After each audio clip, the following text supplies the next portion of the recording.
Pag ito ni-like mo, ni-share, at na-share mo yung vlog na to, may chance kang manalo ng 500 pesos, guys. Go! Mga ka-GPC Vlogs, naghahanap ka ba ng negosyo na pwede mong pagkakitaan? Saktong-sakto yan dahil kasama ko po ang may-ari ng MJ Special Sukang Paumbong. Dito lang po yan sa Barangay San Roque, San Rafael, Bulacan. Si Ma'am Jessa po ang owner ng MJ Special Sukang Paumbong. Ma'am, siyempre pagka secret recipe, kailangan sikreto talaga. Bawal sabihin, ikaw lang nakakaalam.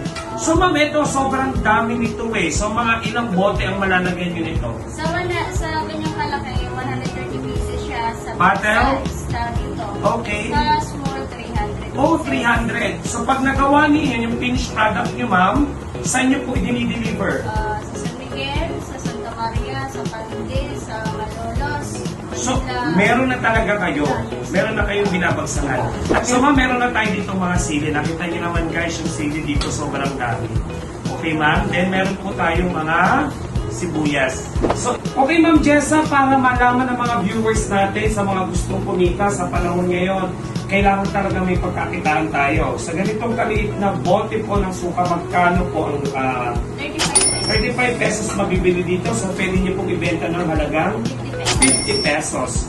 Sa ganito naman po kalaki, 65 pesos, pwede nilang ibenta ng 100 to 120 pesos. So, paniguradong kitang-kita po kayo ngayon.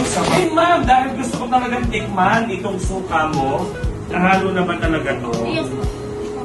Tikman natin dahil bumili kami ng chicharon.